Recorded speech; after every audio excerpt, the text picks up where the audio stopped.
Attention, attention. IPOB One Family. This announcement is for those outside of the USA that wish to donate to the Eastern Security Network Fund that is based in the United States. Because of the fees that donators have to pay the bank when sending wires, we recommend that if you're sending less than $250, that you donate through the IPOB USA website. It's fast, simple, and less expensive for you. Go to our website, www.ipobinusa.org/donate. That is www.ipobinusa.org/donate and make your contribution. When it comes to keeping our people safe, every bit counts. After all, the security of our communities is our responsibility. Let's make this happen together.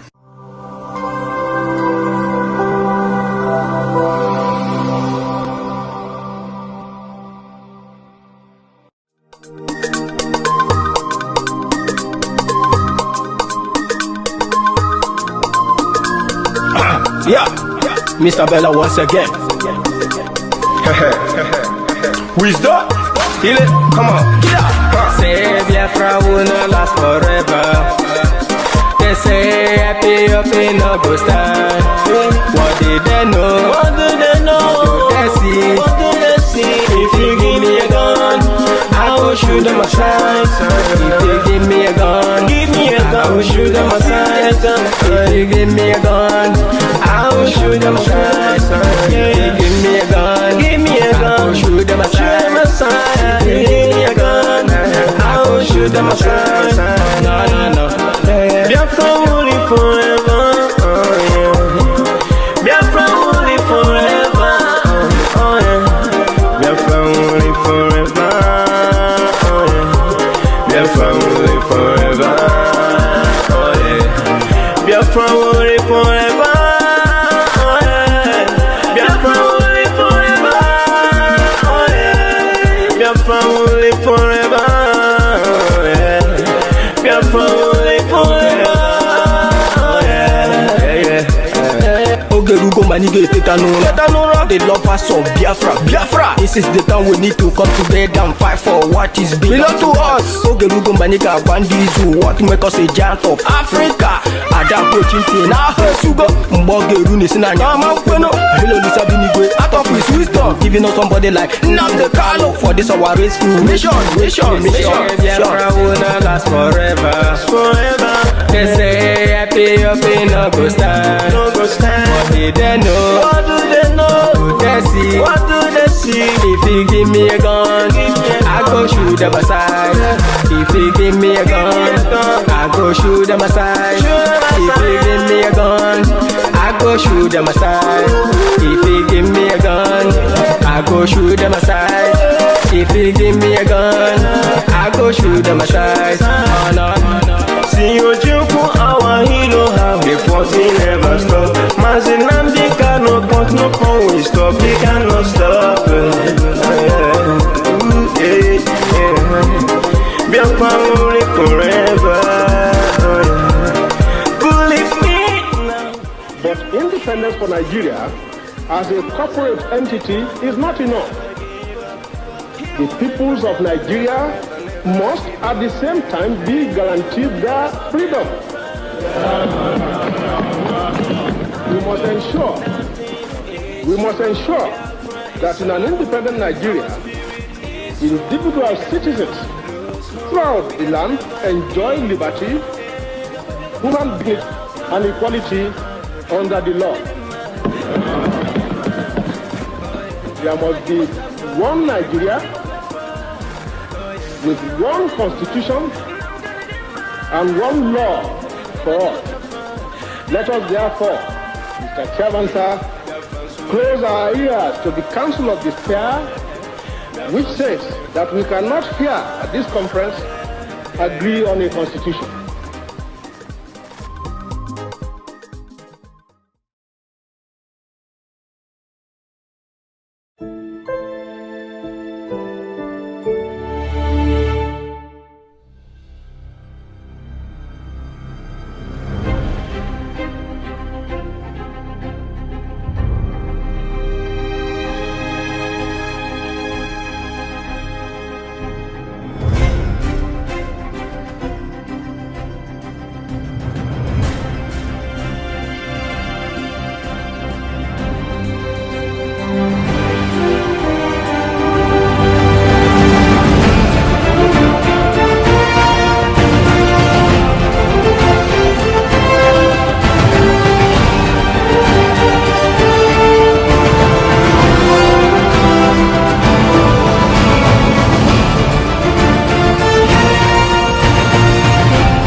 is coming, oh yes I know. Freedom is coming, freedom is coming, freedom is coming, oh yes I know.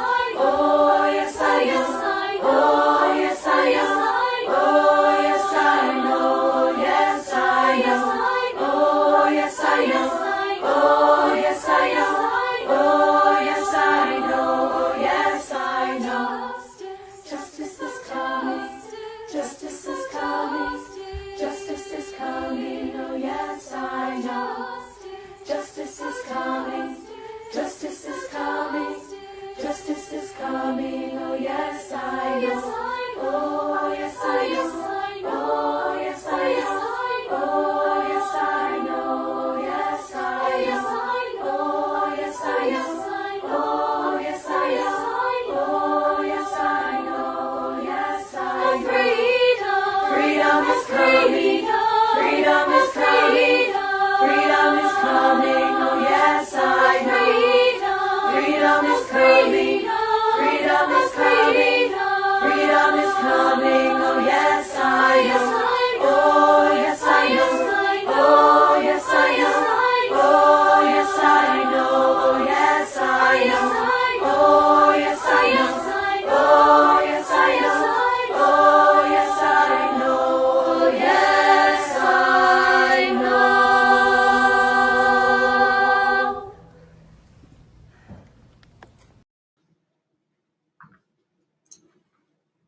You probably never heard about this genocide, but it is happening right now as you are watching this video. Let's talk about Nigeria.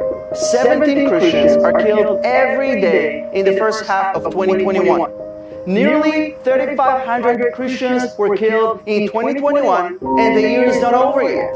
And we saw a lot of dead bodies on the streets because they shot some, they slaughtered some. It was just all over the place on the floor. They were pulling girls out, raping them, beating them up. The whole of our village were burned down. My family were burned into ashes, 8 of them, the 4 children, and my wife and my mother and my father.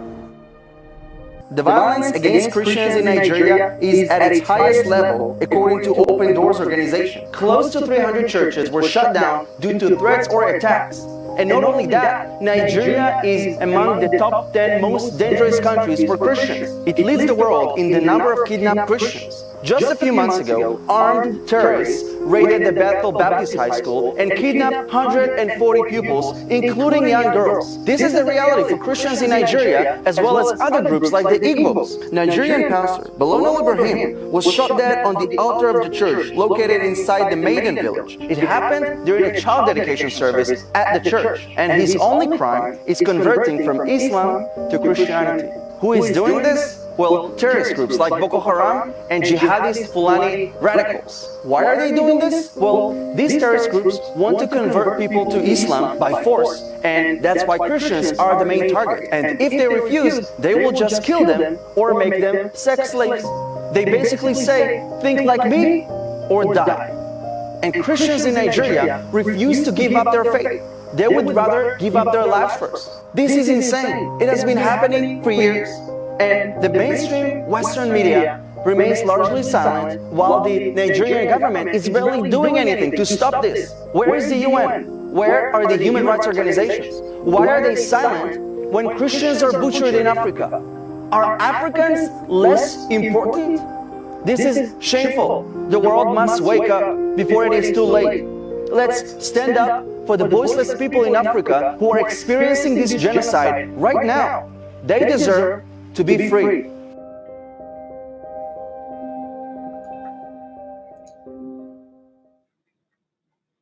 Welcome. Probably never heard. Welcome to this day program where we are going to be bringing to you a detailed and explosive analysis on the interview granted by the ex-Naval officer Kunle. As we are talking, there is a breaking news. Gunmen invade Oyedepo's church, abduct members. This is the latest and breaking news as I speak. Gunmen invade Oyedepo's church, abduct members. I do not know whether this news is already confirmed, but we are getting this news, we are getting this report. You can see on the screen that gunmen invade Oyedepo's house, church, and abduct members. This is the great and the breaking news now coming to our table, and we will be bringing it to you as the news comes in details. They are now going to the mega churches, and they are now invading mega churches. If the report and this news is something to go by, it means that time we are shouting about is here. It means that all those our shouting is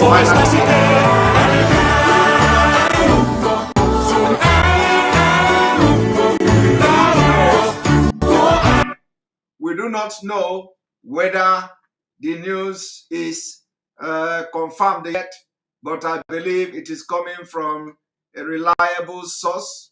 The news is coming from reliable sources. The government invaded Oyedepo's church and abduct members.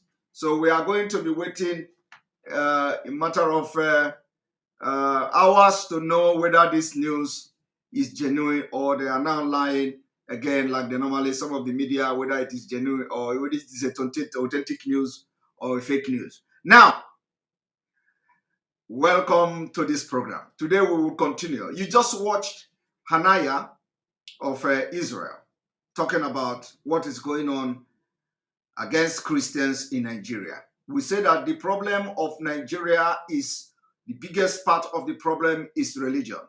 They want to Islamize Nigeria. But they want to Islamize Nigeria.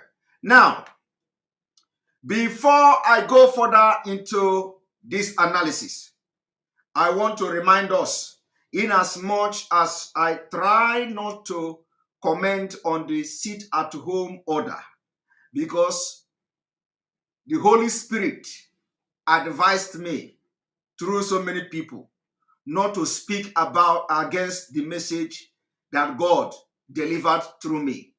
Okay? The Holy Spirit appeared to many people, advising me never to go against message that God delivered through me in July. What was that message God delivered through me? God delivered a message of autopilot. That autopilot has nothing to do with IPOB. It has nothing to do with IPOB, and I have explained myself in different occasions, different broadcasts. I have made it very clear. It has nothing, absolutely nothing to do with IPOB. The message of autopilot came, and I delivered the message as God said it to me. When this whole misunderstanding, whether it was a deliberate misunderstanding or a genuine misunderstanding or a misunderstanding or, twisting the autopilot. When this message, after the autopilot came in, a lot of people, I wanted to, to say, okay, let us take back. But then God appeared strongly through different people and told me, never go against the message of God. And of course, like I said, I have never said the autopilot has anything to do with the indigenous people of Biafra. Now, you all remembered that last week, Monday, I came again with another message, another prophecy. It was a prophetic Monday. I came again with another message from God. I told you people that the sit at home, I saw it being extended to Tuesday. How many of you watched me? How many of you remember? I said, God told me that the sit-at-home order,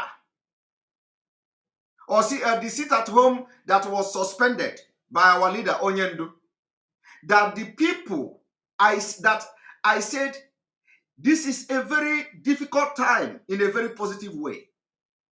I said that I see the sit-at-home being extended. I see Tuesday. I see Friday. All of you remembered, right? All right. Let me make it very clear now that message of that autopilot of this sit at home by Biafra people, I am supporting the suspension because the order is coming from our leader, and I am following the DOS. I said everybody should obey, but we can't control the people. Now, let me go back. Let me make it very clear that on the 23rd of this month, which was a Monday, I came again with the message from God. I said, I see this sit at home in autopilot extending to Tuesday.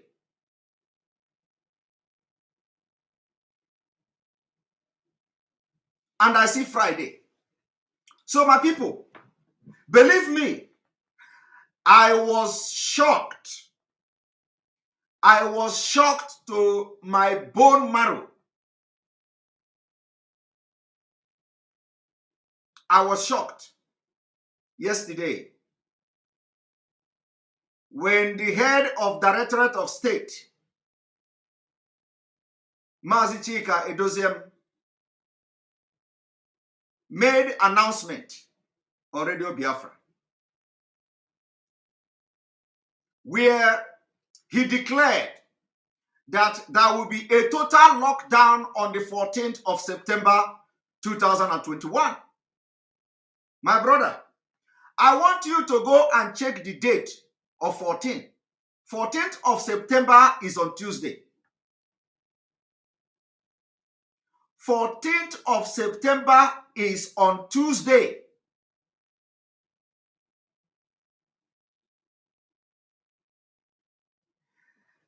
I did not know.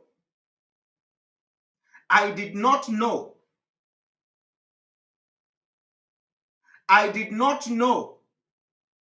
that there is a plan to have sit at home, a total lockdown in Biafra land on Tuesday, on the 14th of September.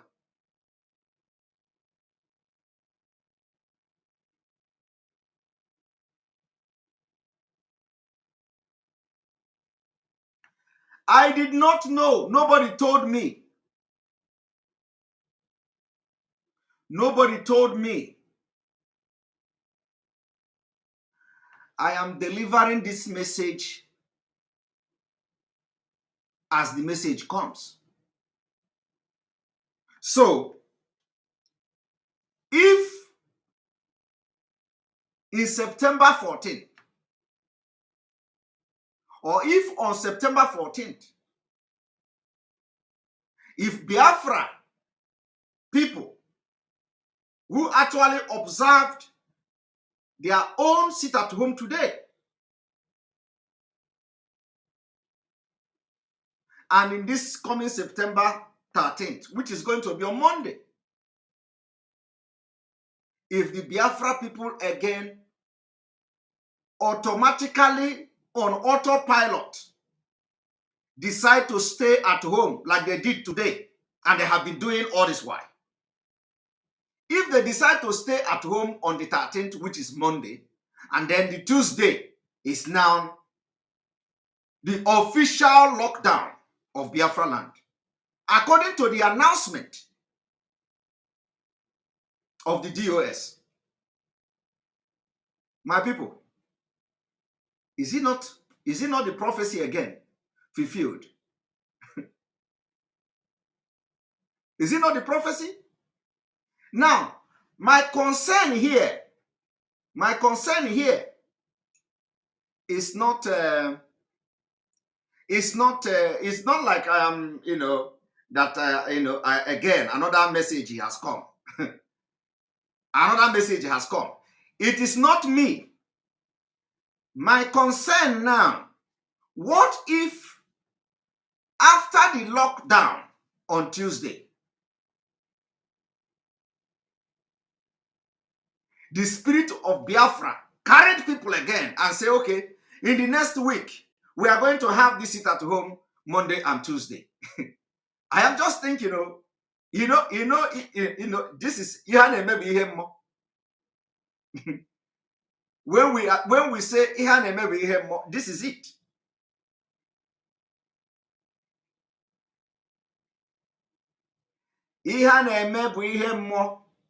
Some people are saying this thing without knowing the meaning.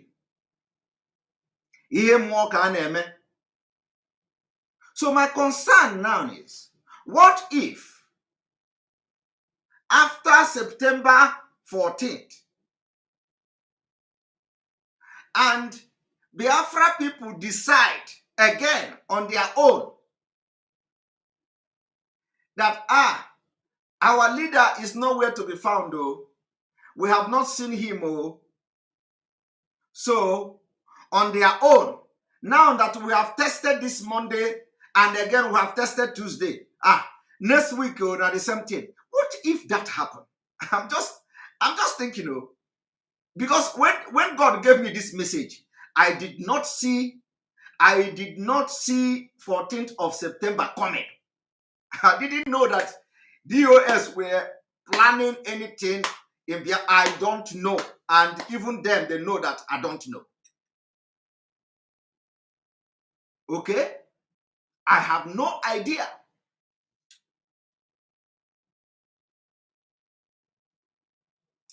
I continue to say it. We are in a very critical time. We are in a very critical time.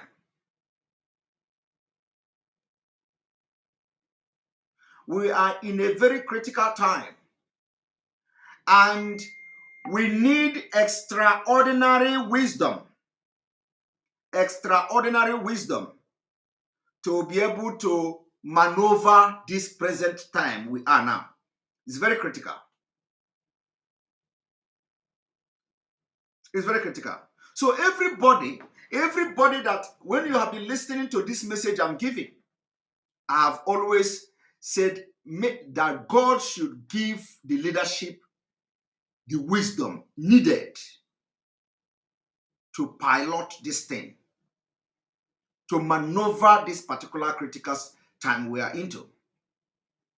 Please, forget the messenger. Don't look the messenger. Close your eyes. If the face of the messenger is irritating you, close your eyes and listen and open your ear. Take my word very, very seriously. Take my word serious. Take my word. Eme ngwangwa, eme gini, eme arodachi. Take my word very serious.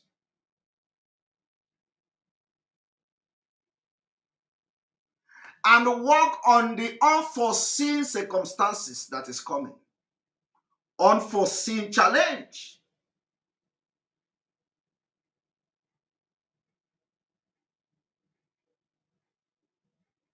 So, my question now is, what if after the 14th of September, which is Tuesday, another Tuesday now is going to be the 21st. So, 13th and 14th is Monday and Tuesday. The next one is 20th and 21st, Monday and Tuesday. What if Biafrans, after testing this Tuesday, decided that the next week they are going to extend this their self-imposed sit at home to Tuesday? I am just thinking it is time we begin to make preparation in case if that happens. In case.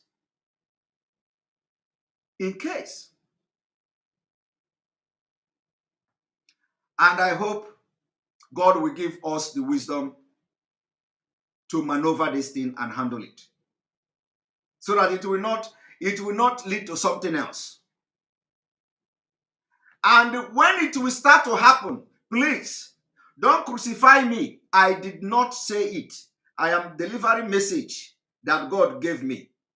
God gave me this message of this particular, that this sit at home is going to, I am seeing Tuesday and I am seeing Friday.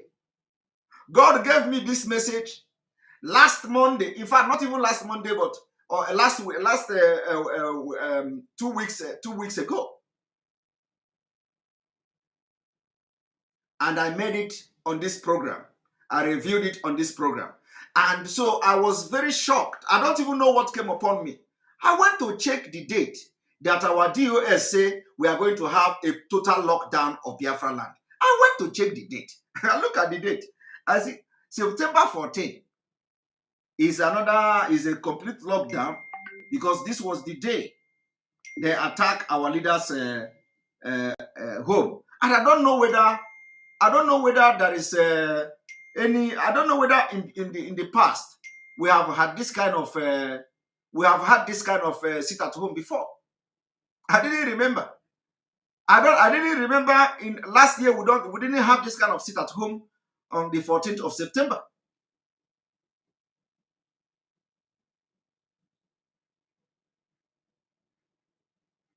Sorry, somebody say October 1st is Friday. Simon Radon, of course, we will sit at home that day. Chineke. No. Don't say that again. Let me say. Yeah. What is October 1st? Please, what is happening October 1st though?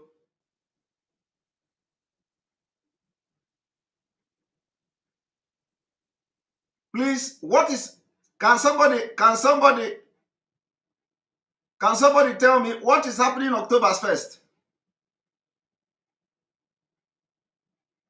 Master Simon Ekpa, Zoo Independent.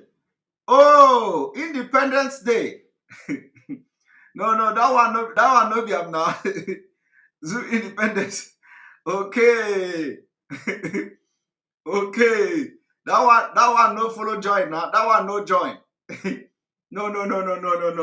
I rebook that one. That one no join. God gave me a different Friday. God gave me a different Friday. But who knows? God gave me a different Friday, not that Friday, I beg.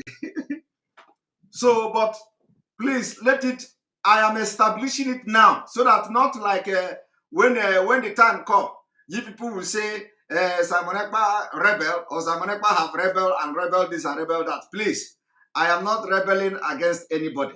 I'm not rebelling against anything. I am only delivering the message that God sent, sent through me. I have delivered that message, and today I have come to confirm that I was very shocked to see that on the 14th of September is Tuesday.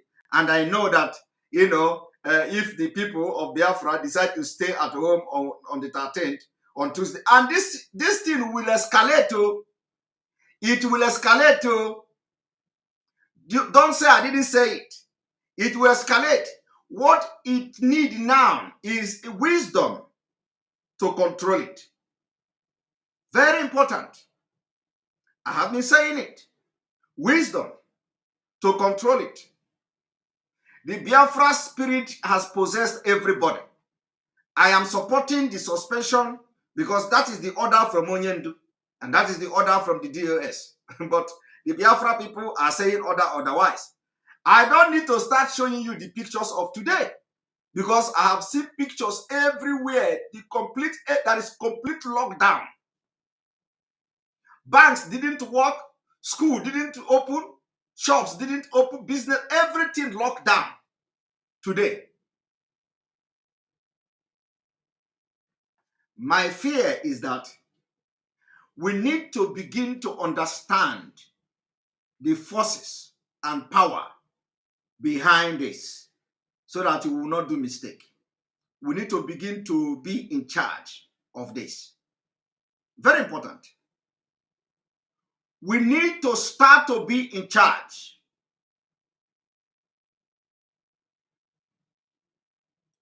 So that by the time this thing go out of hand, we will be able to manage it. The opportunity is still here. Please, let me make it very clear again for those who will come tomorrow now and cut the video, put it somewhere, waiting for our leader to come out. Nah, Simon Ekpa against it at home. Simon Ekpa against it at home. Because I know people can go to any length. But let me make it very clear. I am only concerned the ability to control what is to come. Now we are at the foundation stage. We are at the foundation stage of this whole thing. And I am speaking from the spiritual world. We are at the foundation stage. The foundation stage is now. How you handle it now will determine how you will handle it when it escalates in the future. The foundation is very important. This is the foundation stage. Biafra people will stop at nothing until they hear and they see Mazen Nnamdi Kanu. It is not them, they don't know what they are doing. Biafra people will stop at nothing until they use this their eye to see Mazen Nnamdi Kanu and Mazen Nnamdi Kanu speak before this whole thing will come down.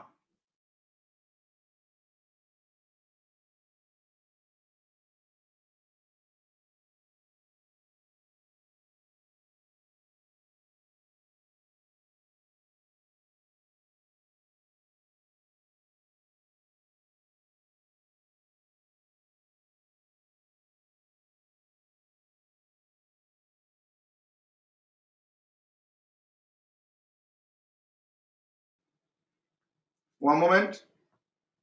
As I was saying, Biafra people, they are not going to move an inch.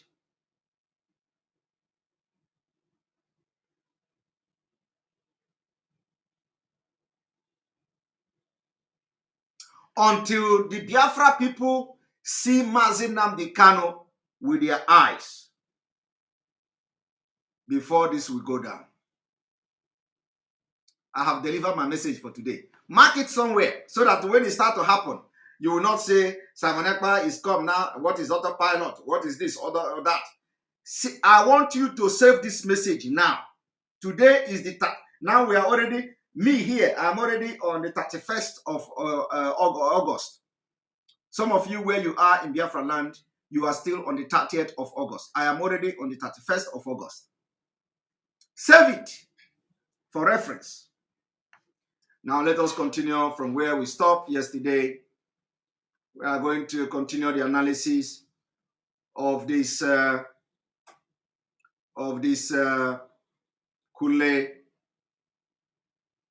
the retired Commodore Kunle, naval officer.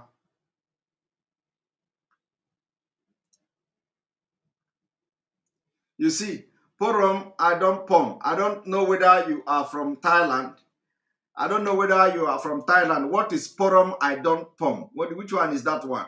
Simon, stop instigating issues. Whatever happens, let it be. Please, can we focus on today's topic? This is today's topic now. Are you giving me topic? This is today. Did you not see in this topic today? Did you not see sit at home? Yeah? Did you not see sit at home in the topic? Go back to the topic. Which one is a porum I don't pom? Which one? What name is that? You say focus on today's topic. What is today's topic? I'm the one who gave you the topic. The topic is the explosive analysis of the naval officer Kunle. And then at the end of the topic, you see sit at home. So which one is your topic? Sit at home, 14th September. It is there. Go and check the topic. So some of you come here with all this fake name. You cannot even ordinary your name. You cannot even be proud of your name to write your name on social media. You come here porum I don't pom. What kind of nonsense name is this? Don't come here to comment nonsense or direct me how to run my program. Answer your name first before we can talk to you. All right, let us continue. My blood they hot. My blood they hot. My blood they hot.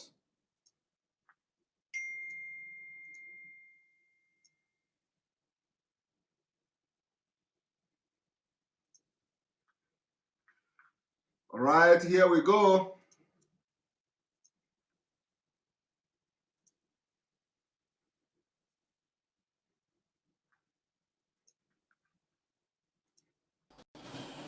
The Togo barrack is where I was trained as an intelligence officer. It's the same. On Friday, they will troop in. They throw it open. It's religion. And if, because we must think about solution. The minister of the intense fighting is once again bringing suffering into Afghanistan. Should stop this. They should make pronouncement and stop it. Every Friday, people should go to various mosques around them to pray and maintain the sanctity of our military institutions. That's what So I wanted to know if this has been an issue before now. I mean, has this been anything that the people at the top in the military have found as a source of concern? Let me raise an instance. For instance, we know that at almost every security institution, even on the roads here in Abuja, before you can enter the same road that leads to any military institution is divided in two. There are huge barricades to prevent anybody from just entering, so to speak. This became a source of concern for the military, in terms, especially after the attacks on the police headquarters.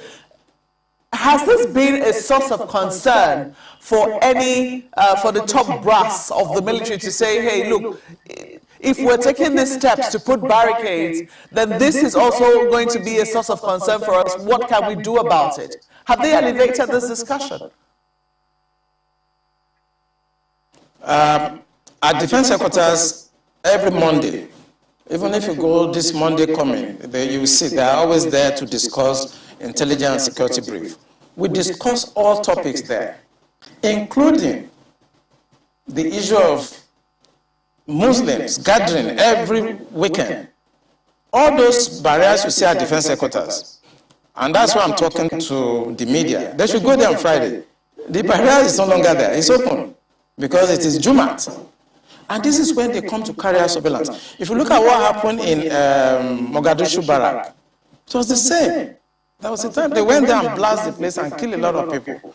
It's these same people that are allowed to have access on Fridays and become members of the mess, because they are, it's a social-cultural issue. So I think we should begin to look, the Minister of Defense should put an end to this, because for 35 years of my stay in the military intelligence, it has been the case.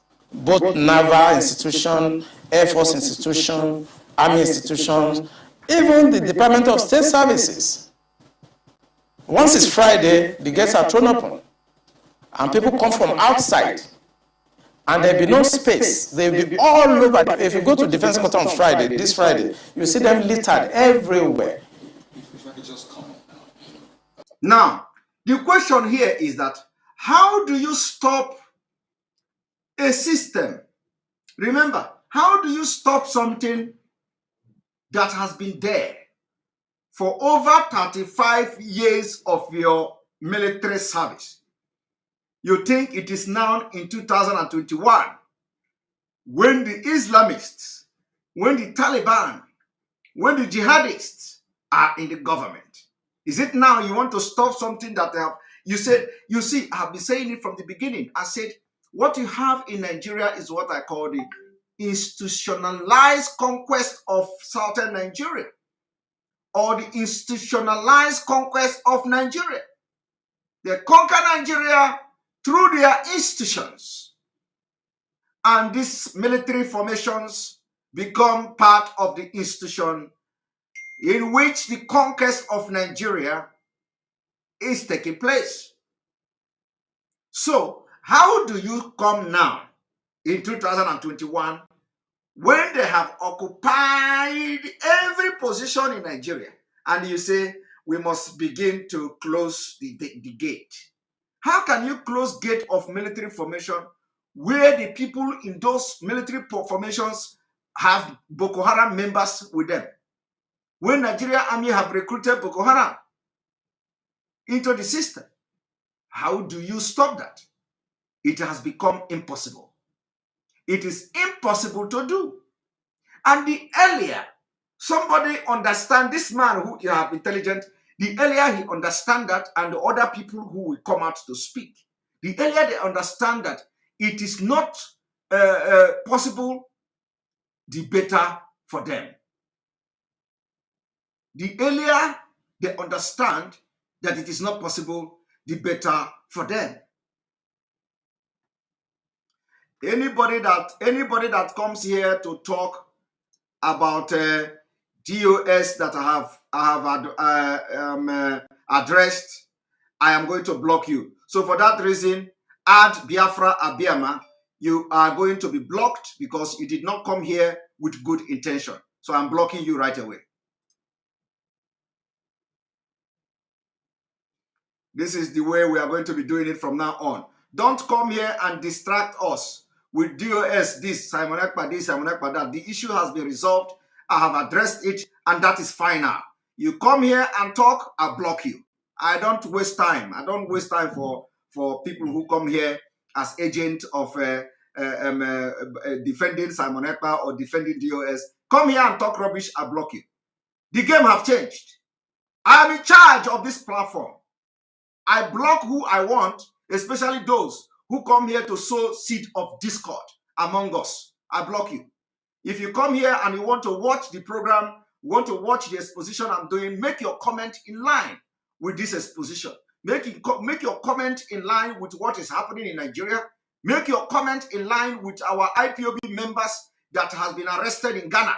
Make your comment in line with the killings and abduction of our people. Make your comment in line with the genocide happening in Biafra land. Don't come here and talk rubbish. Waste your stupid time that you don't have to come here and start talking about people. You think you are the one who loves DOS more than me? You think you love the Biafra struggle more than me? You come here to start instigating us against each other. The issue has been, resolved, and that is fine now. Come here and talk. The only thing is that I will not see your comment. If I see your comment, you are blocked. We don't need you. We don't need you at all.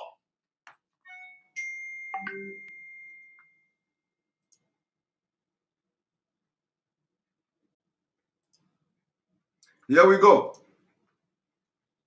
I mean, this conversation is usually quite tricky. I mean, people listening, some might take different perspectives to it, thinking, oh, is this a religious thing? Is this an ethnic thing? They ask, is it only Muslims you have in the military? Is it only people from this certain cultural, heritage that you have in the military? And I'd like us to tackle the issues. You have mentioned what you have called the core, as it were, of the problem. How do we tackle this without viewing it from a religious spectrum, an ethnic spectrum? Because well, Nigeria is quite, polarized across, these groups, ethnicity and religious. How do we tackle it without coming off as though you're inciting people, on those lines? You see, one thing I discovered in this country is that when it comes to religion, everybody is very sensitive. But the fact I have laid bare is from the experience of 35 years of military intelligence. So I'm not coming to the air to whip up sentiments, no. I have been in the system. I work with Abacha government. I work with Babangida government. I work with Abdul Salam. I work with Yar'Adua Obasanjo. As a core insider of operations, I belong to a group of people that you are not supposed to see, people that you are not supposed to hear, because we have three classes of military officers. I belong to the worst group. I lost my family because my family does not have to know where I have been, where I have gone, and I cannot talk. I've seen Kunle here, I've seen Stan Lambo. Some of us belong to that group that we are not supposed to be seen, and we are not supposed to be heard. Do you hear that? He belonged to a group in the military that you are not supposed to see. You are not supposed to hear them. You are not supposed to hear him talk. That is the group, the different class of military, but he belonged to the group that you don't need to see. You are not supposed to see. But what made this man decide to be seen? And at the same time, he is talking about another president will have challenge. He's talking about Nigeria. What is the problem? He knows a lot. So if he can come here with all the intelligence he has gathered and come here and start hammering on religion and Islamization of Nigeria, he says some people think they can Islamize Nigeria. Why you, who don't know anything? You don't know nothing. Your governor knows nothing. Your governor don't even know anything about Nigeria. They will be telling you, it's not possible. How can you Islamize Nigeria? It is not possible now. Yeah, Islamize Nigeria. It is not possible. How can you Islamize Nigeria? How can you Islamize Nigeria? It is not possible. Now, before we go further, let us watch this.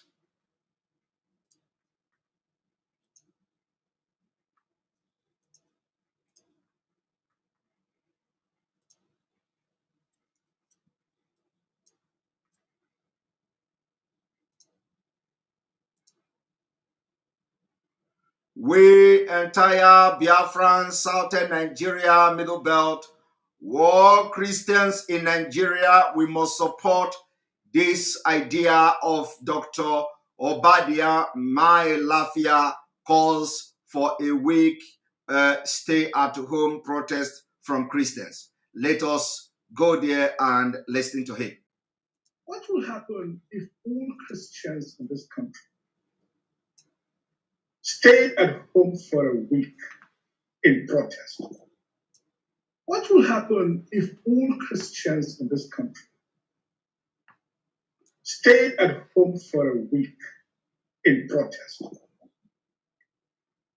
against atrocities, against the persecution of the church, against social injustice, against nepotism,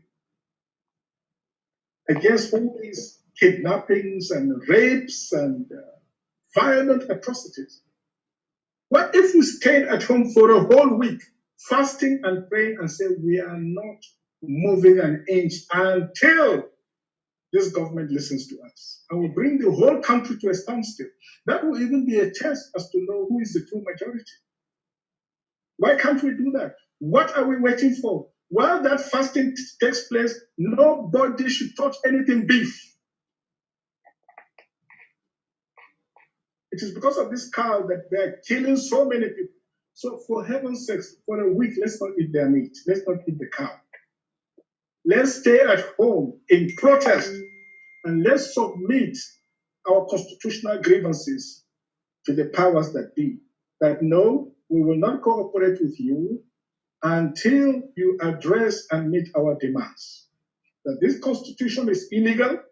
It is loaded with, jurisprudential innovations that have changed the constitutional compact that existed since 1914 amalgamation, which coupled up Nigeria together as a secular open state, not an Islamic state.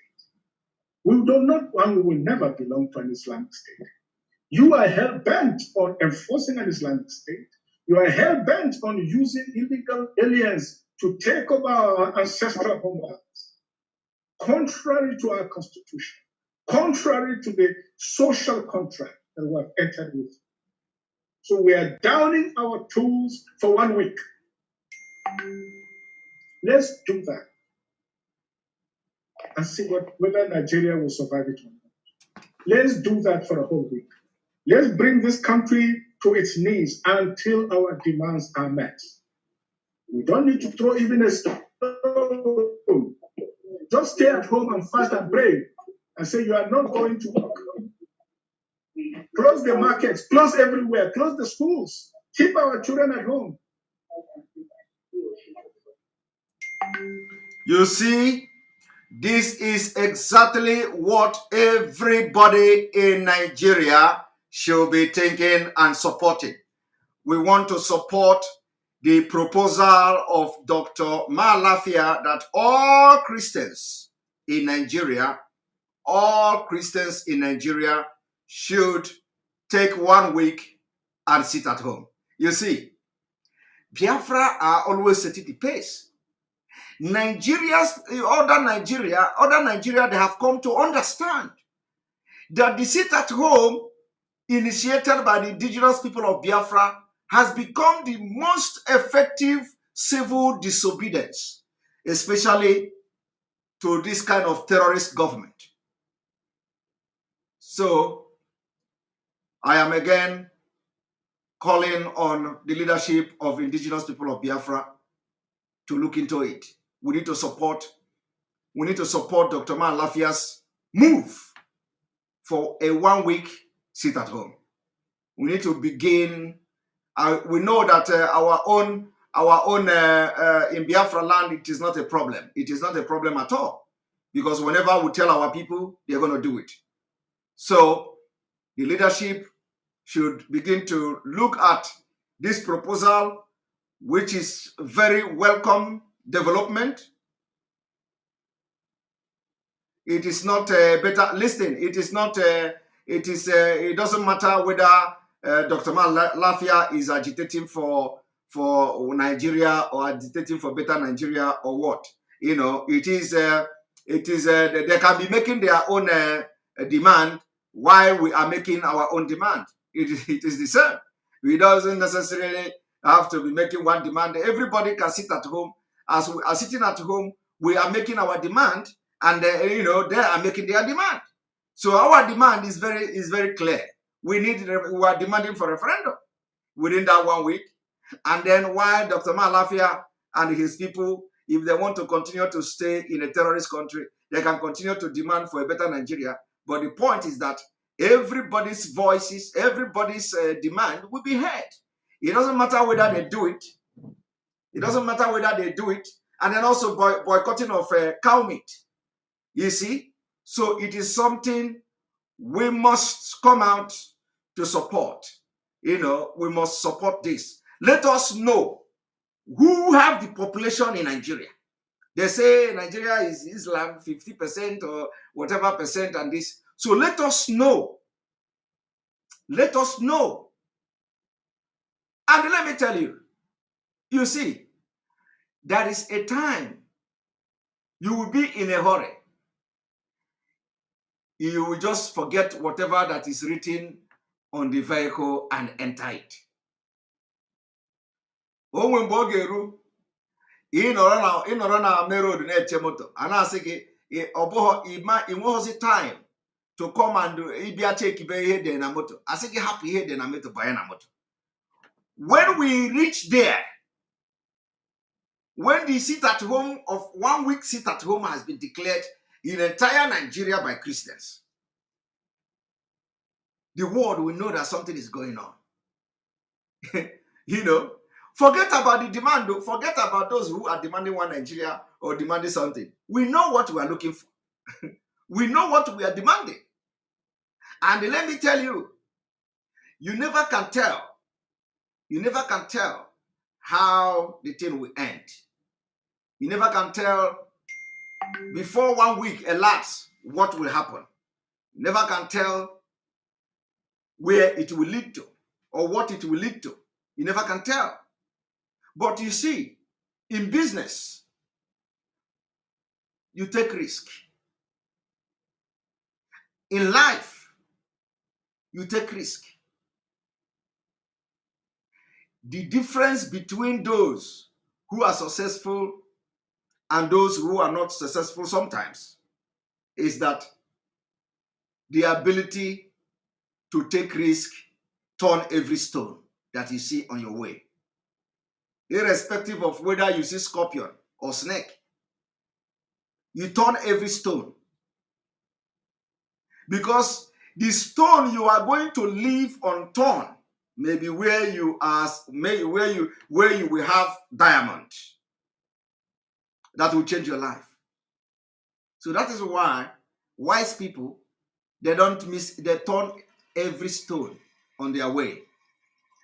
On their way up, they turn every stone. Every stone they see, they turn it. What they see, they take. If they see snake, they take snake. They run away. If they see scorpion, they run away. If they can kill it, they kill it. But you never can tell. When you turn one stone and see diamond, that is the end of the road. You can become whatever you want to become. So we need to be thinking towards turning every stone that we can see on our way. Joining forces, buying the idea of Dr. Malafia of 1 week, complete 1 week. Remember that during the COVID-19, some of you sat for 3 months. So 1 week sit at home for all Christians in Nigeria. As the people who are fighting for one Nigeria will be making their demand, we fighting for Biafra will be making our own demand. And everybody, the world will listen to us. Even if something didn't change immediately, it will become, let me tell you, you see, freedom doesn't come very easily. It doesn't come, freedom is not cheap. Freedom is very expensive. Very, very expensive. Do you know that freedom is something you can't buy with money? You can't buy it with money. It is something you fight for. It is something you suffer for. It is something that comes with different kind of price tag. So you don't sit and eat apple every day and expect freedom. No. You have to do something. And so if we are going into Dr. Malafia's proposal, we'll be ready for 1 week sit at home. As we are sitting at home for that 1 week, every day we are online making our demand. We are making our demand on media. We are making our demand public. We are making our demand in international community. We are making our demand. It doesn't matter whether that demand is met in that 1 week. After that 1 week, we will have a rest again. And we are going to now look into the outcome of the sit at home and re-strategize again and come back again. We will do it. This is the only thing that is very effective now in Nigeria. Because I say, Nigeria and Hana every day. So this is one of the ajebe we are going to give them. Right, let me also continue. One moment.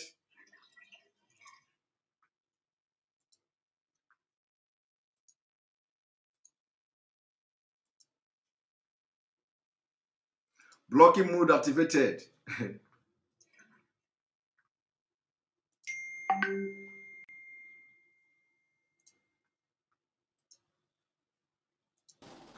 The truth I'm telling you now is not about sentiment. Is that there are a group of people in this country that feels that this country should be Islamized. There are a group of people in this country that feel that this country should be Islamized. But you know, do you know what is going to shock you? When you hear a group of people in this country, You think it is Megida? You think it is a Getman? No. Why you should be worried is that when this man is saying group of people, my brother, he is talking about your presidency. That is why you should be worried. He is talking about your chief of army staff. That is why you should be worried. He is talking about Attorney General of Nigeria. That is why you should be worried. He is talking about the CGN. That is why you should be worried. He is talking about all the northern politicians, including senators and the House of Representative members. That is why you should be worried. He is talking about all the police or security personnel that are killing people in Biafra land now. That is why you should be worried. Send it to me, the Mbaka recent video. So, why should you not think about when this man say some group of people, so that you know where the problem is, you know the kind of problem you are into. This group of people have recruited killers from all over Africa to come and kill you in Nigeria. Now let us continue. This is a fact. Except you want me to start mentioning names of people in this government that we have interrogated. I was a member of an interrogation team, and I've interrogated a very high-ranking member of this government in 2007, 2008 on issue of Boko Haram. I interrogated him. He's in this government right now. Did you hear that? Did you hear that? He interrogated a high-rank officer or a government official of this particular government in 2007 on the issue of Boko Haram. I think he is meant to say 2017, I don't know. But anyway, maybe 2007 or so. But whichever way. But the person is now in this government. So when we are talking about group of people, we are not talking about all these Megidas. We are talking about people who are making policy for your country, Nigeria. By the way, do you all know that Finland is opening a new embassy in Senegal in preparation for the end of Nigeria? Are you people aware of that? You don't know. Now let me tell you. Let me tell you. Finland is opening a new embassy in Senegal. At the moment, Nigeria, the embassy of Finland in Nigeria serve the entire West Africa. The entire West Africa. So it is not about expanding. Of course, they say it is about expanding their reach and all that. But we know it is not any expanding. You can't, the embassy of Finland in Nigeria have served and continue to serve the entire West Africa. And there is no problem with that. There is no problem at all. But the point here is that in Finland, we challenge future. That is why Finland is one of the best countries in the world. We live in the future. I am telling you. We live in the future, my people. We challenge future. I am telling you, in Finland, we live 10 years ahead, 20 years ahead. I am telling you. We live 10 years, 20 years ahead of others. We live in the future. It is not a mouth. It is not mouth. In Finland, we live in the future. By the time we implement policies in Finland, we are already, before, if you see something happening in Germany, if you see something happen, we are already in it for 10 years. 10 years back. Finland is like the Mercedes. Finland is in the auto in the auto industry. We call them Mercedes. Okay? Benz. Do you know why? Do you know why Finland is auto industry? Automobile industry. They are Benz because Mercedes is a car automobile company that they start some kind of they develop some kind of technical, they have this innovative or they build some kind of future innovation in their cars before every other car company or car manufacturing company can even think of it. That is some of the things you see today in most of the new cars, automobile, cars. Mercedes already have it since 2000. I am telling you, Mercedes car, like 2005, 2006, they have all this, electronics, all this, whatever you see today, mechanic and all. They have already, they have it long time ago. But other car company, other car products, they are just coming up today. But Mercedes already have it 20 years ago. That is how Finland is. Finland live in future. We live in future. So now they are opening a new embassy in Senegal because they have seen the end of Nigeria. They have seen the end of Nigeria. That is the fact. So that when Biafra will begin to take the bull by the horn for freedom, at least some people will be airlifted to Senegal and all that. They will begin to operate from Senegal.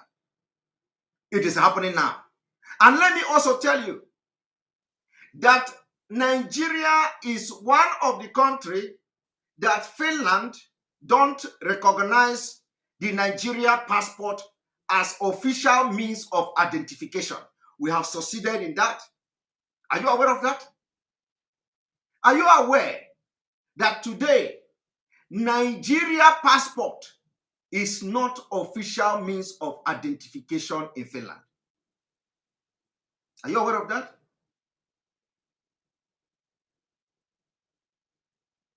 You don't know about that, right?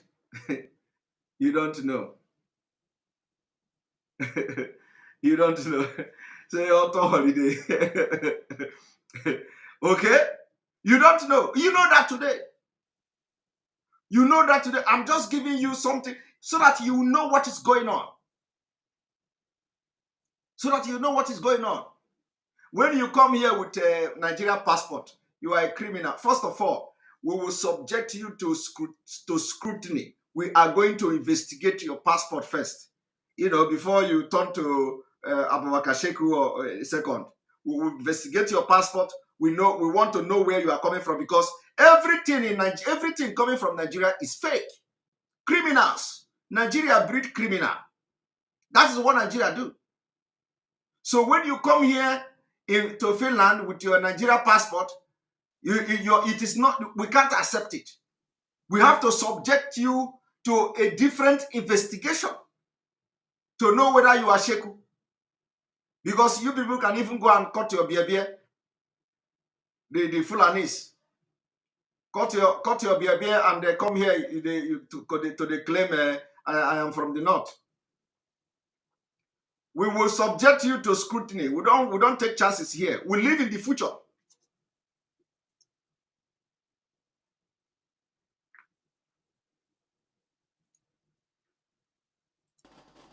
And what was the issue? Boko Haram. And this senior officer was actually let go because he was found culpable. It was right nice in the government. You see, we must say the truth because if you don't, this country is going down the precipice. We have been set back more than 60 years right now. We've gone back to the time before 1966 now. Did you see that? Do you see that? Now, let me tell you. Let me tell you. I want you to pay attention to what this man said. He said, we've gone back to before 1966. Did you know what this man said? No, you don't know. I'm going to explain to you. I'm going to explain to you. Let me tell you, this man just gave you a hint now. This man gave you a hint. The hint this man gave you is that Nigeria has gone back to another, in preparation for another civil war. That is what he's telling you. This man is indirectly telling you that another civil war is coming. The only difference now is that the civil war is not going to be between Biafra and Nigeria. Okay? It is going to be between Christians and against Islamists. It is going to be between the southern Nigeria and the middle belt against the Fulani. That is the difference. So I want you to understand, when people who are intelligent like this man is talking, go deeper. There is a reason for him to mention 1966. You don't know the reason. You don't know the reason, right? Let me play it again. Let me play it again.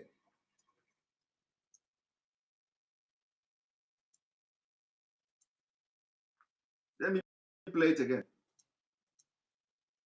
I interrogated him. He's in this government right now. And what was the issue? Boko Haram. And this senior officer was actually let go because he was found culpable. But right now he's in the government. You see, we must say the truth, because if you don't, this country is going down the precipice. We have been set back more than 60 years right now. We've gone back to the time before 1966 now. We have gone back to the time before 1966. I want you people to understand the message this man is trying to pass to you. We've gone back to 1966. It's a coded language. It's a coded message. For those who understand, there is something very significant, very, very significant in him mentioning we've gone back to 1966, before 1966. I want you to know that it is coming in a different way. That thing that happened before 1966 is coming back again. Now let us continue. And whoever is coming back to repair this country has a lot of work to do. This country has never been polarized, so we cannot run away from it. We have never been this much polarized. I'm a federal person. My mind is federal. My brain is federal. My loyalty is federal. I do things for the federal government. So I cannot come here. I do things for the federal government. I do things for the federal government. Upon all the things you do, upon all the killing you kill for the federal government, you failed. You see? You do things for the federal government. You killed your fellow Nigerians for the federal government. You killed your fellow people, Southern Nigeria, for the federal government. You killed people for federal government. Today, that federal government you killed people for, where are they? Only for you to come after how many years of killing people for that same federal government to be lamenting. Shouldn't this man be ashamed? Inasmuch as we respect and value him for coming here to talk and review this secret, he should be apologizing and praying for forgiveness. After killing for federal government, he is here complaining, lamenting. Because They have used you to kill for federal. That is why we are shouting for everybody. We are saying, we say Nigeria will use you and they will dump you. And if you don't join hand for us to destroy Nigeria, Nigeria will destroy you. Everybody that will serve Nigeria and come back in shame. Look at this man. Open confession. Yes, we know military they kill, but he said coming here to be proud of how you have killed people for federal government. And after many years of killing people for federal government, you are here lamenting you serve over 35 years of your life in Nigeria Army. You are here in 2021 lamenting of your failure. All the blood you killed to maintain one Nigeria, it didn't work. All the people if you have killed people for Nigeria, you have killed them in vain. And the spirit of them, those spirits will never forgive you. Because the people you killed were not just. You didn't kill them for just cause. You killed them out of ignorance. You killed them because you were just overwhelmed with ignorance. And you think you are serving Nigeria. Where is the Nigeria today to pay you back? What is Nigeria doing to you today? Only to come to channel television after 35 years of murder. Killing people just like some of them are in Imo State are killing our men. Just like those who killed in Iguacha. The day of their reckoning is coming.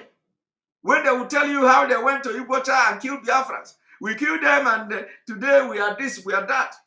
When they will tell you, Hope Uzodinma will tell you how I invited military to come and kill people in Imo State.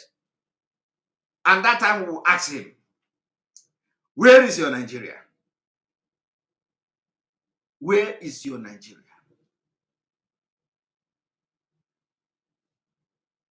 I want everybody in the Nigerian military to listen to this man. He said he have killed, that his job is to kill for the federal government.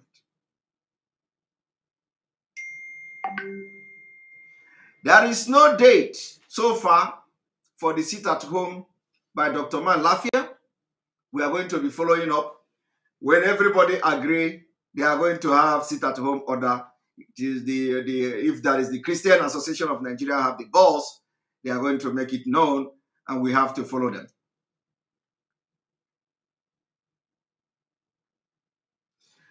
Chichi, awareness for 1 week sit at home should start immediately. That's exactly what I'm doing. And we are urging all Biafrans, we are urging all broadcasters to start creating this awareness. We need to push this awareness. We need to push the Dr. Man Lafia's proposal. We need to push it to the media, and we want to see the implementation of that sit at home. Have a date, and we start it.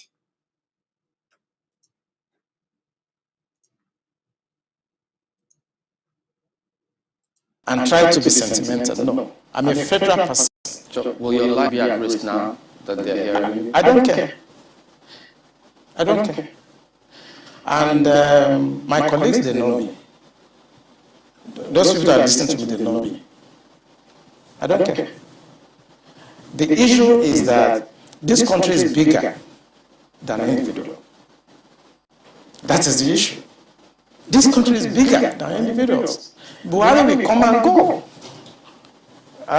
Eliminating me or killing me will not solve the problem. And will not add value. But he will come and go. And this is where I disagree with him. For those of you who watched last time when I addressed this issue, I said, this man, as intelligent as he is, he don't understand one thing. He said that killing him will not solve the problem. You see, he refused to understand that killing him will solve the problem of Fulanese. Killing him will solve the problem of those he is trying to expose. Killing him will solve the problem of those in the government that he know and they know him. Killing him will solve the problem that they are going to face because of his revolution. So even if killing him doesn't solve Nigeria problem, killing him will solve Fulani problem. It will be part of the solution of the Fulani problem. Because killing him, they have removed somebody who have a very, highly classified information about their Islamization of Nigeria. I don't know whether he is thinking towards this direction. Is he thinking towards this direction? Because, he needs to understand that the people he is trying to expose is not after anything that have to do with Nigeria. They are after anything that is stopping them. That is why Mazi Nnamdi Kanu is in DSS. That is why Sunday Igboho is being tried in Cotonou. They are not fighting us, IPOB and ESN in Biafra land because of Nigeria. They are fighting ESN because ESN is perceived as the people who will stop their nonsense. ESN is the only people that will stop their Islamization. That's why they are fighting them. That's why they are bringing troop, armored car, 50 armored car in Biafra land. They are not trying to protect Nigeria. No, they are protecting their interests. They are fighting against those who will stand on their way during the Islamization or the jihad against Nigeria. So my brother, don't say killing you will not solve Nigeria problem. Killing you will solve their own problem, but not Nigeria problem. Let us continue.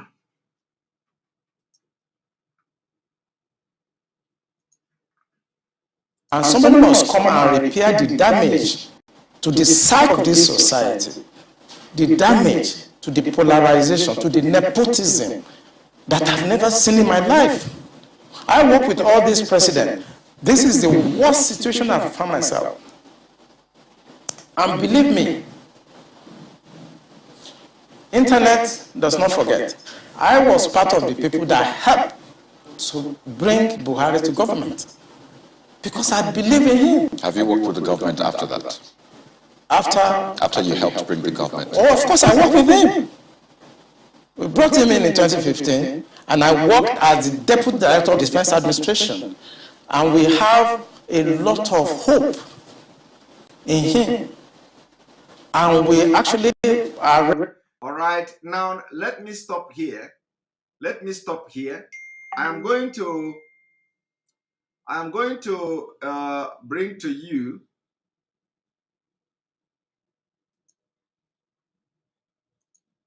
I'm going to bring to you what the man they call Buhari, the imposter in Aso Rock, said.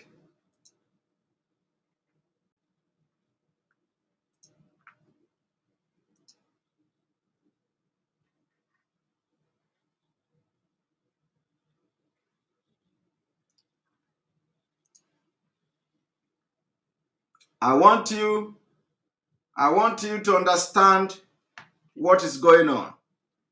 IPOB are thieves, not defending Christians, promoting terrorism, looting, killing policemen, the man who claimed that he is President Muhammad Buhari. Now, what you cannot see is that you cannot see this man.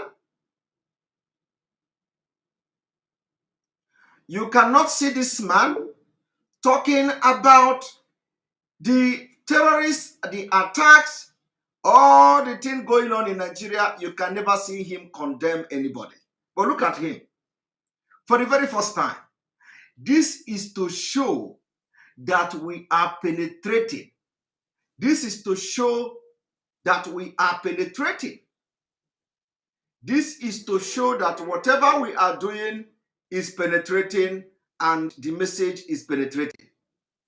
Okay? This is to show that our message is hitting the point. Do you understand that the man is saying IPOB are thieves, not defending Christians, promoting terrorism, looting, killing policemen, and this was as a quote of President, the one who paraded himself as President Buhari.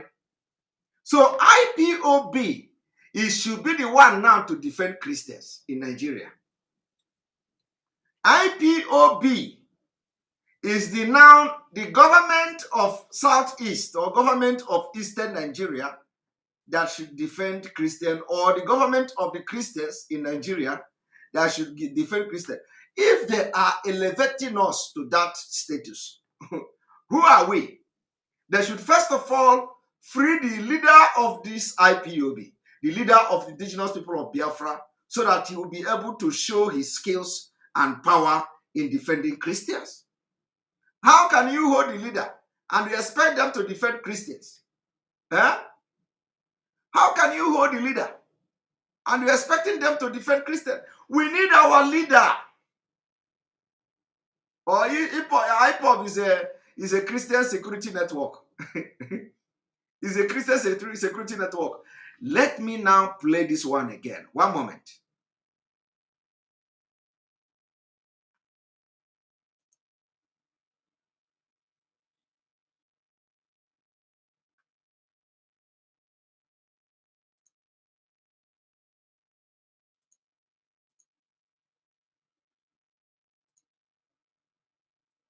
Here we go.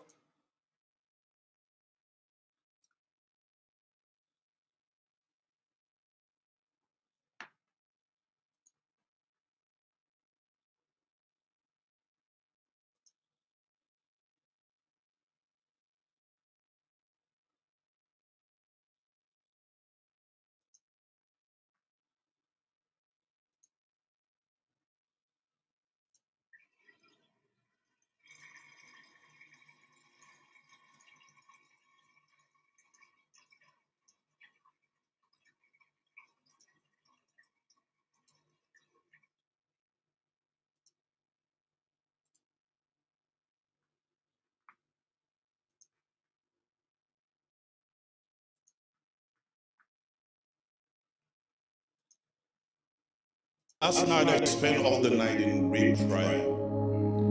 My calling is I am a watchman, and I will not hold my peace day or night until Nigeria is made a praise. The blood of no man will be on my head.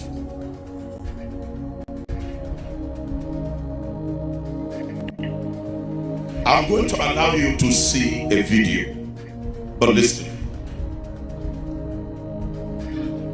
In pain, I believe we have come to a stage, listening to the breaking news yesterday or this morning. Bandits break into Nigerian Defense Academy, kill one officer, kidnap two militaries.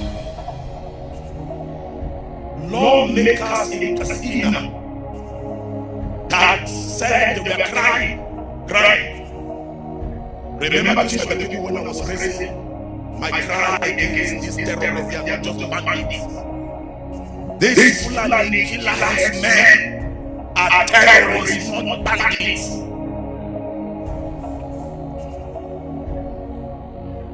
They said to 32 out of 34 local government areas in Katsina is under the siege of bandits.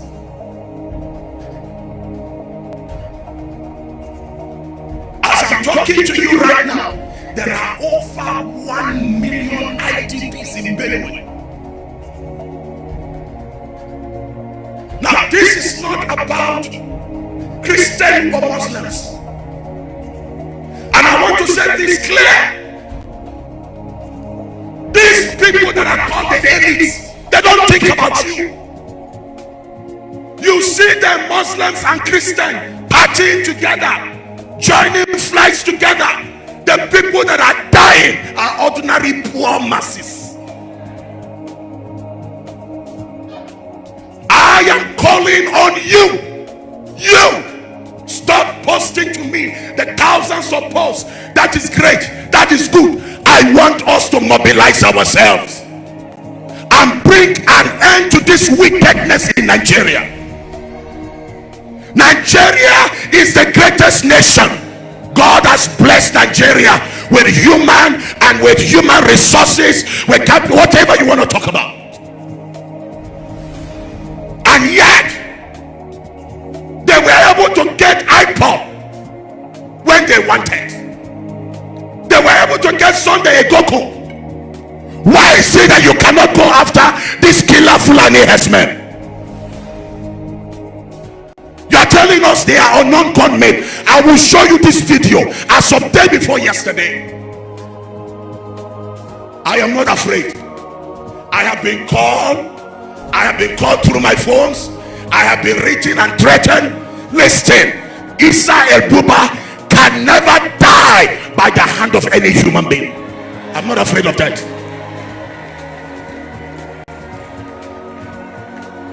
Kun Fulani inda kuna cikin gaskiya ne ku tashi ku yi fada wa'annan da suke bata suna yanzu. It is condemnable what happened on the road in Rukuba Road, the killing of these 22 people. But the fact is, it's condemnable. It's not right. But the question I will ask, why did they go after Fulani, not after others? Because when you, the good Fulani, keep quiet, you will also become a victim. It is time for every Fulani to speak up. I am begging the president. Mayati Allah Association kay arrest nasu sun san komai da yake tafiya.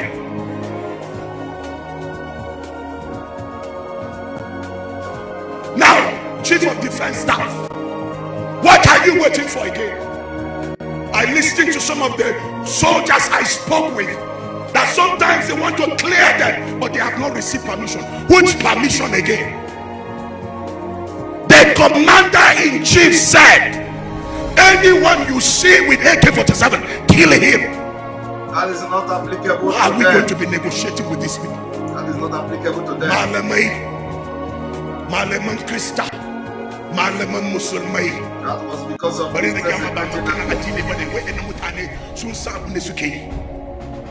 suna aiki da addini su raba mu. Bayan da musulmi ba zai tare da Krista ba, bayan da Krista ba zai tare zama da musulmi ba. Amma yanzu hakan nan wayannan mutane da sun doka kasan mu, ayya manoman mu ba roko ba bara suke yi ba, suna gwanan su, an cire su a gwanan su, an kakkashe su a gwanakin su. Zamfara a jiya mutane 15 aka kone su a cikin gidansu. A Kaduna haka nan da 15 or so people were killed. Now I am saying this because a cikin littafin mai sarki bandits ba su aiki haka nan without sponsorship. There are political leaders that are sponsoring them. I want you to join me. Youth, stop wasting your time on social media on foolish things. Big Brother Nigeria and those nonsense. It's time for you to mobilize yourself. Let us pray. Let us pray. Mobilize yourself. You ask me what is the second thing? Number 2, let us protect our communities. With what? You say, how can we do it if we don't have arms? Block your community. No motorcycle should pass through without checking. Motorcycle. Oh my God. Oh my God. Now this one, Fulani. Now this one, the terrorists will listen to. They will just come with anger. This kind of preaching is what the terrorists will listen to. They will come with anger. And they come with anger like this and clear everything. This kind of preaching. Hey. Oh. This is the kind of preaching you want prayer. And then if you look for something to protect yourself, block road. Hey. Chineke, my head is cut. Oh my God. Are you people listening to this man?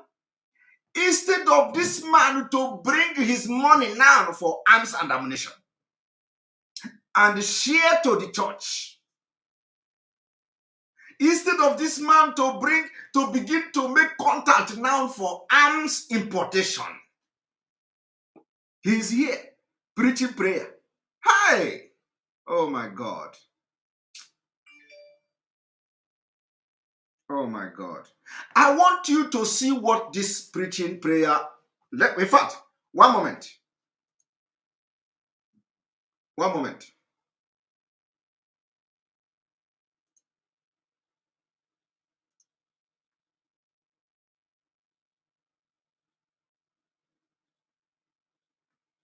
One moment. I want you to see the result. Hi! This is breaking my heart. Oh my God. I want you to see this.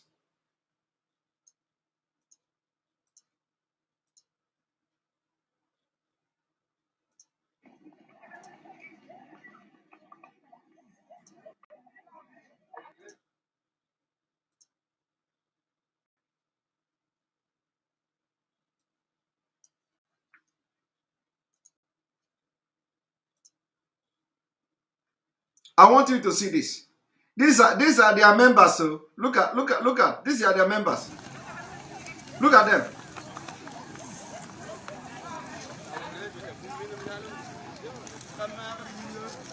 Do you see it?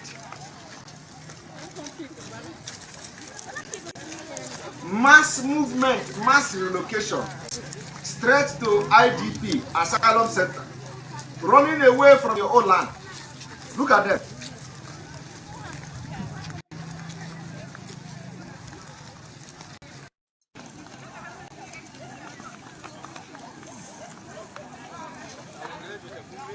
Child, no future.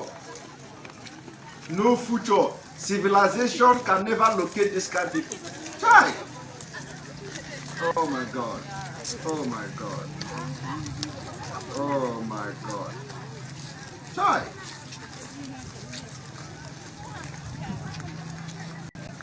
Child. Hi. These are the people that they are praying. Did you see that? Huh? These people you see here, they can never go back to their land, though. As they are running like that, there is no clothes, no property, no nothing. Some of them don't even have shoe. Some of them don't have shoe. This is going on live and direct with your own korokoro eye. You are seeing the conquest of Nigeria happening right before you. And you want prayer.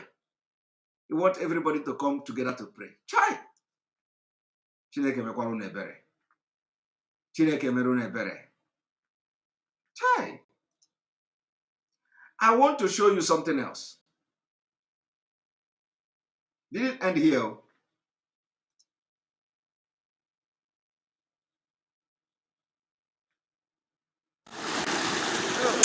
This is us in fact.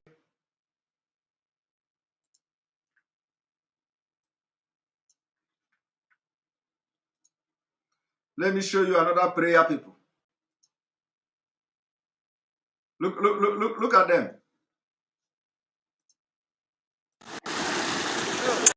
This is us in Ferengada tomato markets. We are leaving the market now. We are running. We are following through Rafi. This is us in Ferengada tomato markets. We are leaving the market now. We are running. We are following through Rafi. We're leaving the market now. We are running. Running from one place to another in your own land. And the government will do nothing. Somebody will come, a pastor, will come and tell you, we need to pray. Try. Oh my God. Tell that pastor, what you need now is you need arms and ammunition. Tell the pastor that you need arms and ammunition. That is all that you need. Arms and ammunition. That is all that you need. You don't need something else other than arms and ammunition. Other than arms and ammunition. One moment.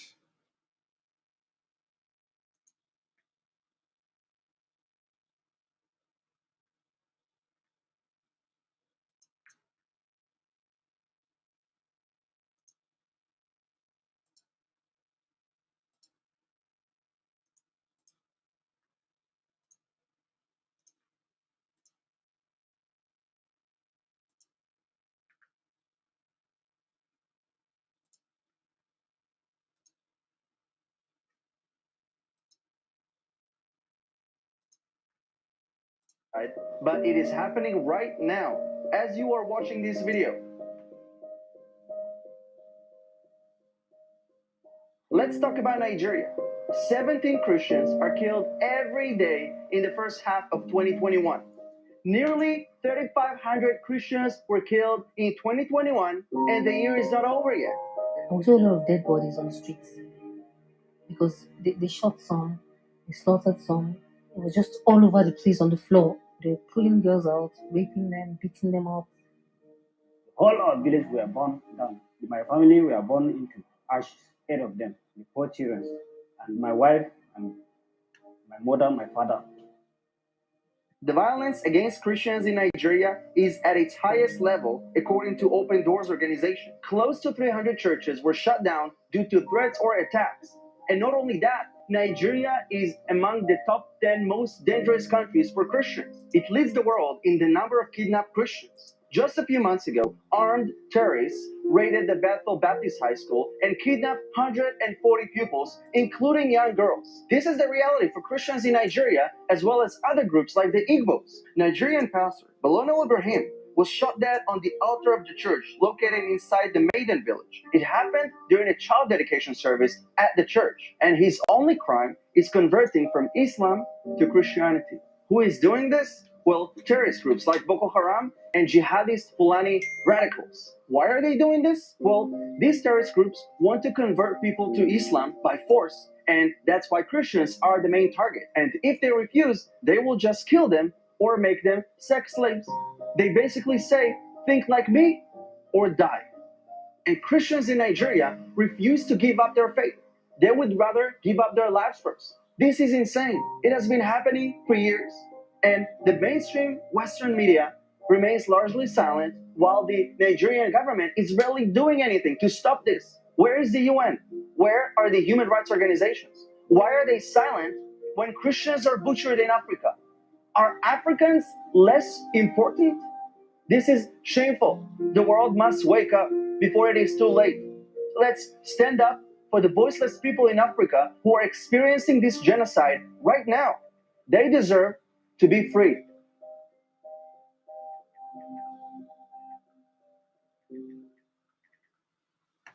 You just watch that. It is happening. You just watch that. And on this note, we are going to continue from where we stop. I'm going to have 40 minutes. 40 minutes. So I need like 3 or 4 persons to make comment on the exposition today before we leave.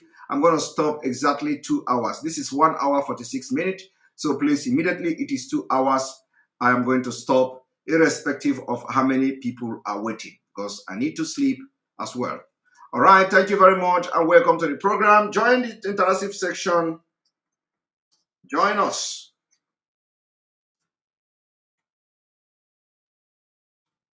Join us and let us have your comment on this exposition. We are going to continue the part 4 tomorrow.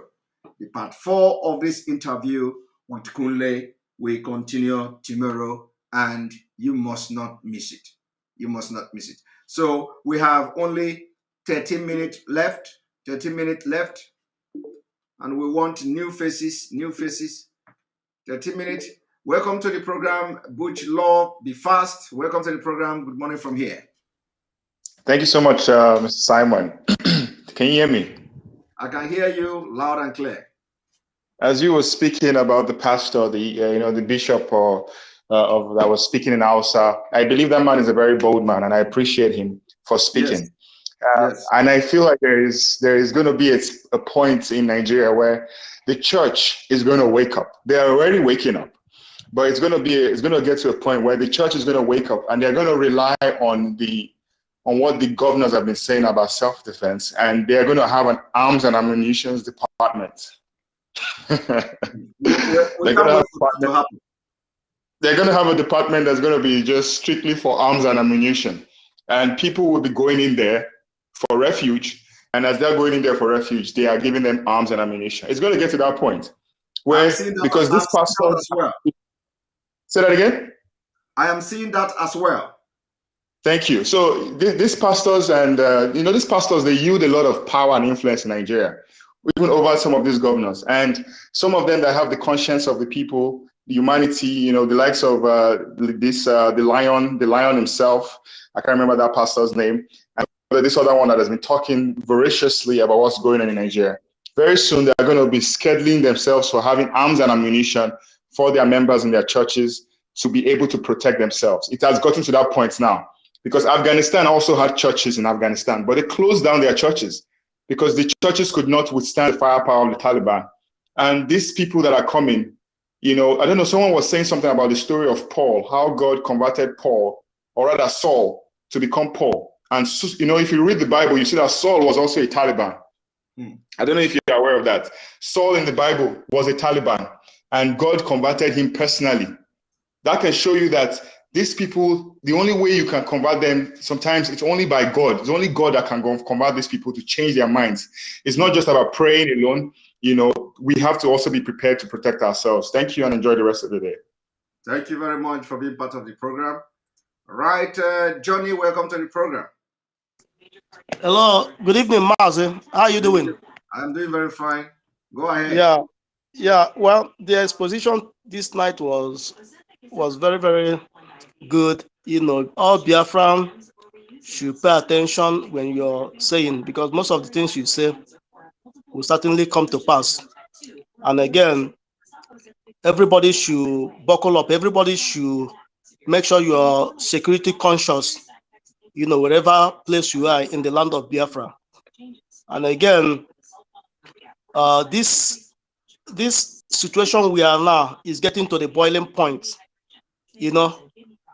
When it gets to the boiling point, the pressure pot will just blow, without anybody touching it. So that's the situation we are in now. For the fact they gave these people this mere tiala, because I was reading something this evening that the mere tiala, they said they can't comply with that law, the anti-grazing law. So that's to show you that this Biafra coming is drawing nearer. It's drawing nearer day by day. They are the one that will even break up the country. Exactly.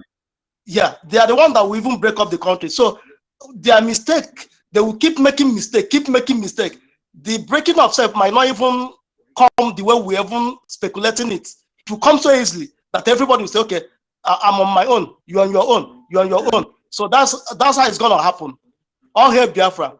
I pray wherever place Nnamdi Kanu is, may God protect him. May God make him to see this Biafra that we are fighting for. Amen. Yeah, and also pray for all the loved one. I say all our fallen heroes.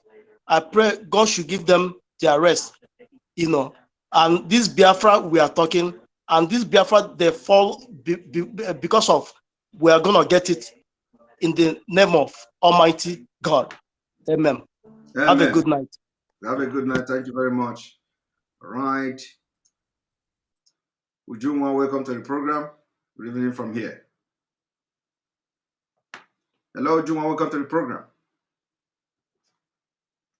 Ujunwa is not talking. Bere, okay, welcome to the program. Thank you, Mr. Simon, for having me.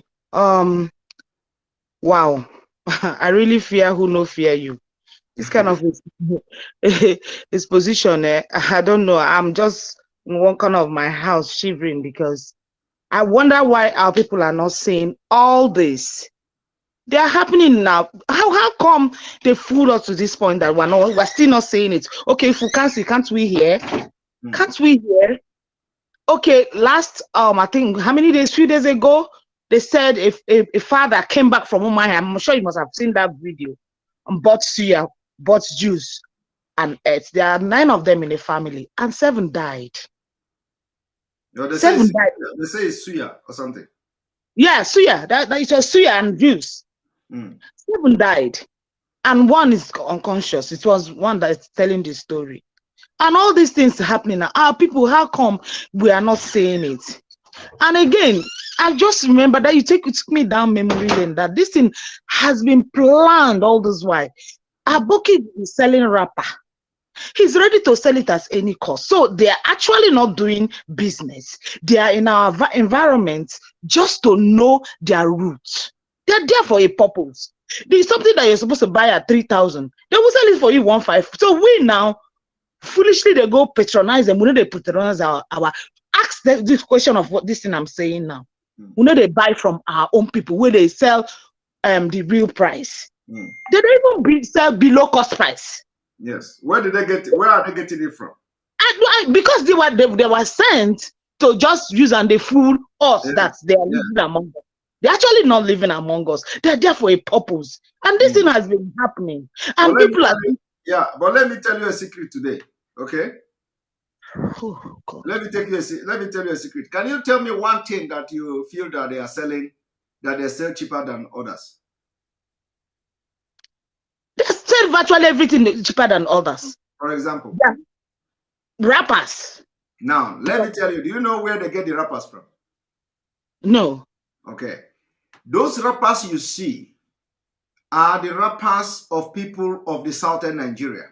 These are impounded rappers, impounded by customs. You're right. So when custom impound those rappers, impound those goods, the boss of customs in that custom, their commandant, wherever they are from the same Fulani, and what we call it economic jihad.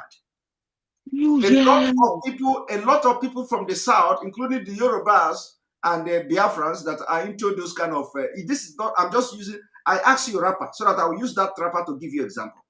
Yes. Now, when that rapper come, when they impound the rapper for no reason, they will bring all manner of reason that the reason why they seize the container, impound the goods.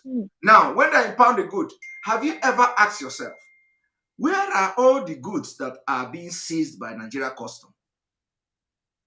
Of course, what you hear is that they are selling auction. Sometimes you hear Custom selling auction. Most of those auctions. I serve in Papa Lagos. I remember how our people are struggling. They will seize their goods. That is true. Now let me tell you. Let me tell you. When they seize that goods, they seize your goods. They have already their people that are going to buy it below the cost, the wholesale price. Hell. Believe me.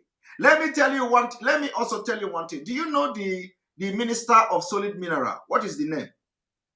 I don't know. Okay. The Minister of Solid Mineral, his name is Oga. I don't know whether he's still the Oga. Please, you people should help me. There is somebody called Oga.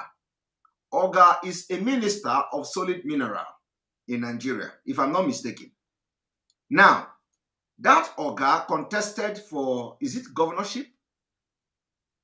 Contested for governorship in Abia State. Okay. He's from either Abia State or Imo State. I don't know, but he's from either Abia State or Imo State. That Oga is a minister, either a junior minister or minister of solid mineral. Okay. Now, that Oga is into importation business. I am telling you now that Oga, you see, before he become part of this government, his container worth of almost billion was impounded of foreign rice. Hey, yeah. That Oga, about 2 billion naira worth of foreign rice was impounded by Nigeria Custom. Yes. They did not release that rice to him until he was appointed a minister of the solid mineral. After he became the minister of solid mineral, he tried to no avail for the Fulani in custom to release that container and the goods, the foreign rice. Till today, that rice was not given to him. Yes. Before he become part of this God. Now, why am I saying this? I'm saying this for you to understand where they are getting those things from. It is called economic jihad. when you spend billions into inject billions importing goods, once you get to Nigeria, they impound it. It goes to Fulani. They sell it below cost, below the wholesale price. Auction. They call it auction. Yes, and yes. you can never. Now let me also give you another story. Do you know that, before I go, let me acknowledge this super chat. Lord Michael, thank you very much. My dear brother Saul was never converted Paul.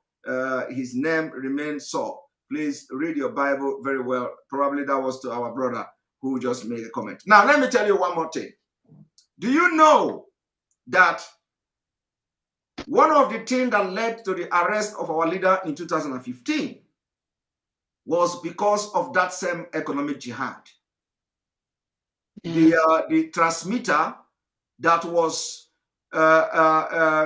imported by our leader Onyendu Mazenamdi Kanu, Yes, for radio breakfast. Was impounded by the Nigeria custom in Lagos. Now, the Biafra people begin to abuse our leader. Where is our money for transmitter? Where is our money for transmitter? You have eat our money. You have eat our money. Yes. Now, because of the impatience of our people, do you know that after that container was impounded by Nigeria Custom, Fulani, they want to auction it? Wow. Do you know that Mazenamdi Kanu have to now go behind to purchase that auction again? Oh, wow. They wanted to sell it to one man like that. You see, people don't know what is going on. And that is why we are always... At all. You know that Mazenamdi Kanu now went to repurchase auction. Wow. The transmitter that he sent to Nigeria with the money contributed. That is what I call economic jihad. Yes. In order to prove Biafrans that he did not eat the money for transmitter, he went and repurchased from Nigeria Custom through somebody. That was what led, and he needed to make a video of it to prove those who have accused him of embezzling the money. From that was what led to the arrest and all that. So the rest is history. Yes. What I'm trying to say is that what you see today, where you see those malam getting those goods belong to our people. Those are the hard-earned money of our people that are being squandered and useless by economic jihad of the northern Nigeria. They are fighting us all around. It is all-round war. That's true. So if you have been wondering where they get those goods, wonder no more. The answer has been given to you today. You're right. I can't even believe less. You're right. You're right. But all I know is that Mazen Nnamdi Kanu and like the likes of you and so many others, is out of love that you do what you do. So when I hear people talking trash, talking the rapopo in their mouth, I get so angry because they don't know what it's called love. They've never loved before. This is so much love that you're ready to take pains, your pleasure, your comfort, and to put some senses into our people. Our people are beg, they beg now. It's good to pray, but Moku receive sense, so that we will channel our prayer well. But if we not get sense, just they pray. What are we praying for? Moku use akonuche, that is what it's called, and they pray this prayer. Since we say now only prayer we want, as we know they see road, as we know they hear, it's happening right in our nose, it's drumming every day, everybody is talking about it. And some people I just saw one annoying video of one guy talking about sit at home and 14th Sabutua Day. What is that? It is in line with, it's just a confirmation of our struggle. It has come to the point that, okay, every Nigerian now is seeing it. It doesn't matter if you're one Nigeria, but you're asking for sit at home. Why are you asking for sit at home? Because the country is now ungovernable. In fact, there's everything bad about Nigeria. I mean, who is even proud to call himself a Nigeria right now? What is in about Nigeria that you are happy about? Anyway, TV, everybody has turned a comedian in Nigeria. Everybody is titillating. Everybody is just giggling. It's not about becoming there's nothing comedy about this thing that is going on now, because Nigeria has become a comedy country. Chibo and also every day I know one thing or the other, and people think it's fun. And people think you see command respect and call yourself a Nigeria. I dare you to open your mouth and call yourself a Nigerian and see reaction of people. If truly you are proud of the country and what is going on right now in our country. How everything is good. Thank you so much, Mr. Simon, for having me. Much. You're going to be the last person. We have, have over 4 minutes above the time. And I apologize to those who could not make it to speak today. You're going to speak tomorrow. I will have probably much time tomorrow to speak and give people audience to talk. Thank you very much for being part of this program. We're going to see you tomorrow where we continue the part 4 of Kunle's interview. It's going to be very interesting.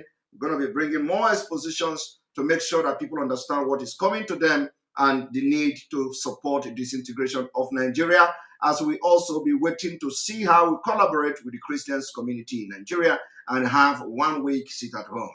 But remember the prophecy I gave, and remember the comment about 14th day of September, where people may be observing the sit at home of 13th September and then goes into the 14th September in Biafra land.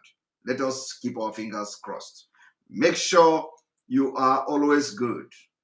Be your brother's keeper, be observant, watch your surroundings. We know that some of you in African country, you are now a target. You are now a target. You must be very vigilant where you are. Don't go to any place alone. Make sure you tell your people where you are going. Make sure you tell people that are around you where you are and your movement. And in case anything happened to you, make sure you have an emergency number where you can die immediately and people to know that you are not safe where you are. We have to continue to be our brother's keeper. We are in a very critical time. May God bless Biafra. May God bless Oduduwa Republic. May God bless the Middle Belt, and may God bless Amazonia. May God bless IPOB worldwide. May God bless you. May God bless Mazin Ambikano. May God bless ESM, Sunday Igbo, and all of you that are always watching. May God bless those who love us and those who don't love us. Good night. Pastors in Africa, listen! Pastors in Africa, listen!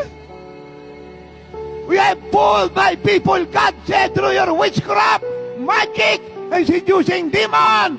And I say to you, enough is enough. Judgment is coming to you, pastors in Africa. Judgment is coming to you unless you repent now, God said. We have deceived my people. You have proselyte my sons and daughters. You seduce them and bring them to immorality. You teach them to rebel against me. You have seduced them. Enough is enough, God said. Enough is enough.